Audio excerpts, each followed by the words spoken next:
Hello, everybody. This is Sharif Madavi back for another episode of PEPTalk. And today in studio, we have Cynthia Matossian. Dr. Matossian is an ophthalmologist in Doylestown, Pennsylvania. Cynthia, so great to see you. It is great to see you. Even though we are 3,000 miles apart, it's amazing that we can do this so easily through Zoom. Yeah, it is wonderful what technology has allowed us to do in terms of just connecting. Again, I mean, usually you and I would see each other at the spring meeting, the summer meeting, the fall meeting, and here it is. We can do it without getting on an airplane. Absolutely. And how much time that saved us, right? Yeah, absolutely. Well, tell us a little bit about your practice. Just give everyone listening who doesn't know you just a quick overview of what Matossian Eye Associates is all about. Well, Matossian Eye Associates is an integrated multi-specialty ophthalmology optometry practice, which I started about 32 years ago. And about a year ago, I sold it to a PE-backed group called Prism Vision Group. And we have all the usual subspecialties: retina, cornea, glaucoma, cataract, oculoplastic, and so forth. And my area of concentration now is strictly ocular surface and dry eye disease. And that's a new chapter in my life for me, actually, as of January 1st this year. Hey, that's exciting. You know, hopefully we're lifetime learners, right? And for you to bring in build on a skill set, right? To focus in on that area is great. Why is dry eye so critical? Dry eye is so critical because, like COVID-19 that we're undergoing, it's not quite pandemic, but it is epidemic. Mm-hmm. I feel it is so prevalent, Sharif. It's in all of our offices. Most of our adult patients have some form of dry eye disease or meibomian gland dysfunction. And we as eye care providers need to look for it because we know a lot of these patients are asymptomatic. And then they become symptomatic as the disease progresses and gets worse. And once there are gland dropout issues, then of course it becomes much harder to treat. Sure. And we're also now, with our lives being spent looking at these and these more and more, exactly. This is coming down in the age groups, right? It's getting a lot younger, the incidence of either, dry eye symptoms or more serious meibomian gland dysfunction. Is that accurate? Absolutely. And don't forget binge TV watching or binge movie watching. A lot of people are doing that when they've been sheltered at home without much other activities to do. Okay, so what are you watching? What are you watching lately? What have you been? I'm actually not watching. I'm reading, but I am doing webinars and I am doing more ophthalmology related stuff, but I'm not binge watching TV or movies. Well, okay, I'll admit we're Homeland. We're into season 3 of Homeland, and how's it going? It's fantastic, fabulous, incredible. I hear it's great. It's a good one. And then we've been watching the Michael Jordan documentary. Mm-hmm. It's very well done. They had the episodes 3 and 4 on the other night, and extremely well done. So it's good family time, but we're reading, playing board games. Our kids are all home, back from college because the campuses are shut down. And what about your practice? Is your practice completely closed, or what have you done to adjust for COVID in the near term? That's a really good question, because I've been asking that question of my colleagues, and we have been on a variety of Zoom meetings through Cedars, Aspens, and other organizations. And basically no elective surgery right now is being performed in the United States. It's the first time ever that in the entirety of the US, we have not done one cataract surgery that's been elective. That's shocking. Never in the history of the country. Right. So obviously, all elective surgery, it has come to a halt. We are not seeing regular eye exams. Our offices are staffed with skeletal crew. They're, of course, refilling prescriptions for chronic meds, and we are seeing eye emergencies, but we're doing a lot of telemedicine. Mm-hmm. And how's that going? How's your staff and you? How are you adjusting to that virtual world? Well, it's a technology that's been around for a while. We've all known about it. We've heard about it. But sometimes it takes a big situation like this one to kind of catapult us forward to trying a technology that's been dormant, so to speak, and readily available. What's the response of your patients so far? What are they saying? Well, shockingly, they love it. Shockingly, they are saying they're happy with it. Very few people have said no to the opportunity when given that I could talk to them via a digital device like this, like you and I are doing. Or we're using the Zoom platform right now. And they're really enjoying the ability to converse one-on-one with their eye care surgeon. They love that. It's like undivided attention. Mhm. And I'm learning so much about my patients through these very short telemedicine calls. I'm learning about what their environment looks like. I'm learning that many of them have fans over their heads that I know will impact their dry eye disease, which I would never have known to address with them before. Like one of my patients recently, who comes in with red eyes constantly, despite whatever we do, in my teleconference call with her, had her cat basically like a collar around her neck. So next time she comes, I want to test her to see maybe she's allergic to her cat dander. And maybe that is one of the reasons why her eyes are chronically irritated and red. So it's actually providing tremendous amounts of information for me. Well, and that is as a clinician, as a diagnostician, if I'm saying the word You properly, are.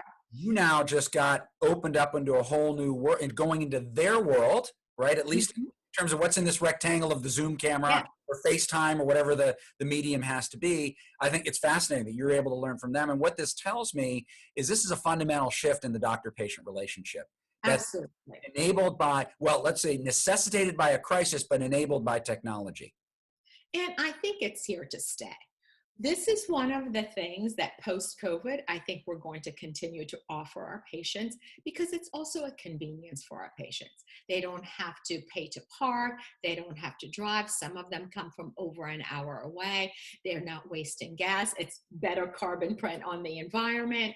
So they don't have to get so dressed up to come. So for all these reasons, it's a huge convenience and a huge time saver for our patients and for us. Less traffic in the office. Yet now, through the current regulations, we're able to charge the same amount for an office visit code as a telemedicine code and vice versa. Well, it's a new era, and I think Yes, we in the healthcare industry and the medical practice subset, if you will, are just a microcosm of what's happening everywhere. What's happening everywhere, and how businesses of all kinds are going to have to adjust. Maybe Zoom was already there. They don't have to adjust so much, right? That company and others are going to do very well in this kind of telecommunication space. But that actually, Sharif, they do have to adjust because there's so much demand for Zoom meetings. They're looking for personnel. They're hiring like mad. yeah, okay, true. That's a growth They're expanding. growth opportunity. But that's one aspect of the patient experience, and I think it opens up the door for all aspects of the patient experience to kind of come put them on the table and see what else might be changeable and more specifically improved as a result of having to make this one change. You got any thoughts about that? I do, Sharif. I was actually thinking about this. And of course, I have your book. Here it is. And I see that it's in the background. And I'm not done reading it. I'm reading segments of it at a time. And it's very nicely broken down into small bite-sized chapters. So kudos for doing that. And one of the things is that what patients are feeling right now is scared. They don't want to put themselves in an environment where they may be harmed, being exposed to COVID. So we as eye care providers have to really deliver the ultimate safety environment for our patients, letting them know that it's okay to come. You absolutely should feel safe in this space. Yes. How do we do that? And actually, in your book, you have a great diagram. Here it is. I know it's hard to read, but it's through that enhanced experience that the patient gets in your office, seeing that everybody is gloved and masked, and you have the face shields, and you're during the slit lamp exam, and you're not speaking during the slit lamp exam, things like that. They will then go into the cycle, which is increased word of mouth, positive reviews, which will then increase the number of patients who come into your office because they too will feel safe. And therefore, that whole cycle will become a positive revenue generating cycle again. we think of that as a virtuous cycle, right? One that can grow and spiral upwards, the cycle of great experience in the book. And I'm glad you're taking some time to take a look at the book. And in fact, that is the goal, is that, make it bite-sized, make it easy to digest, and hopefully stimulate your own thinking and that of your team to start, okay, we got to take this seriously. So, who knows where this is going to lead, right? Exactly. But I know it's not going to be over soon. It's not like one day when we get the call or the ordinance is changed, we're going to turn up the light. I think we're going to dial it up. It's going to be a slow kind of ramping up, bringing staff back and retraining staff, because we all know if we don't do something for a while, we lose our competency in it, or we start forgetting certain crucial steps. So our staff will have to be trained. Our patients will have to learn to get in a car and drive somewhere and get dressed, and not stay in their PJs all day. So all of these are not going to happen instantly, and we have to be prepared. Yeah, we always used to think about managing fear when it came to the decision to have either LASIK eye surgery or even a cataract surgery, right? Managing the patient's fear through communication and information and building trust. This all got taken to it, like you said earlier, they're so afraid. This got taken to a whole new level about just coming in at all. Right. And then how are we going to change our physical plant, our reception areas? Are we going to have chairs made out of different materials that are wipeable instead of the fancier cloth chairs, which we've had that were, at certain intervals professionally cleaned, but they certainly weren't done between every single patient? Or are we going to have big plexiglass panels like back in the 60s, where they would slide the glass door and slide the door back? We went away from that. We made it very open, welcoming reception area. Now we might have to go back to those panels. I hope not. But it does beg the bigger question about this place that was traditionally called a waiting room, that in the book I advocate blowing it up, getting rid of it completely, yeah, and now may have become the greatest opportunity in the history of modern medicine to get rid of it. And that takes a lot of work. Can you imagine, people walking in, checking in, and immediately going back, and how that would affect the way that you schedule patients, right? For example. But right. The whole orchestration has to be very different. Obviously, we're going to have to learn how to do that, and that's going to take time and experience and trial and error. And I know we're not going to get it right day one or even week one, perhaps not even month one. But we have to figure out how to eliminate the waiting room. I totally agree with you. That's the most unpleasant part of going to a doctor's office. So if we can do the pre-registration ahead of time digitally, if we can review pertinent medical history ahead of time via telemedicine, we're shortening the patient throughput to just the diagnostic tests and the actual exam itself. Correct. And surgery, to the extent that it happens in the office or in the ASC. Yeah. Well, when you talk about throughput, you're actually bringing up a manufacturing term, right? Throughput in the factory, if you will.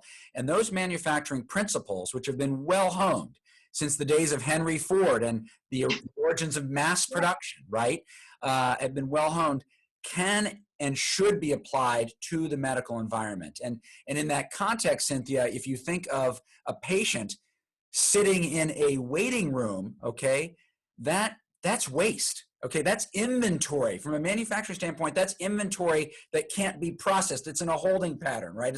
It's like raw material.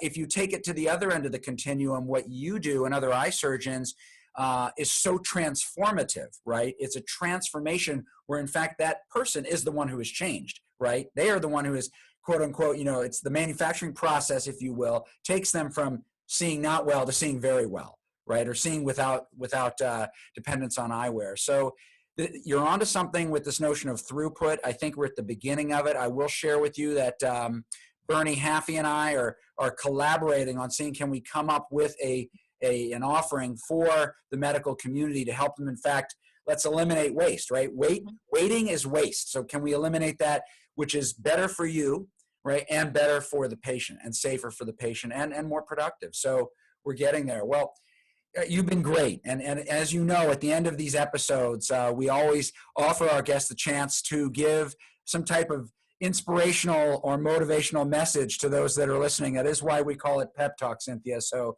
the mic is yours. Well, thank you very much, first, for inviting me to the Pep Talk. I've really enjoyed it. But my message is that we're in it together. This is a wonderful community. I love my community of ophthalmologists and colleagues and industry, all revolving around the eye business, folks like you and so many other people. So it is really time to lean on each other. It's not embarrassing to do so. It's actually wonderful to do so. And together, between industry, medical diagnostics, pharma, and colleagues and consultants, I think we can brainstorm and come out ahead than where we started pre-COVID. Wonderfully said. Cynthia Matossian, thank you so much. Thank you for watching. This is Sharif Madavi. Stay tuned until next time. And like I say, stay safe, wash your hands, and love your pets. Thank you very much.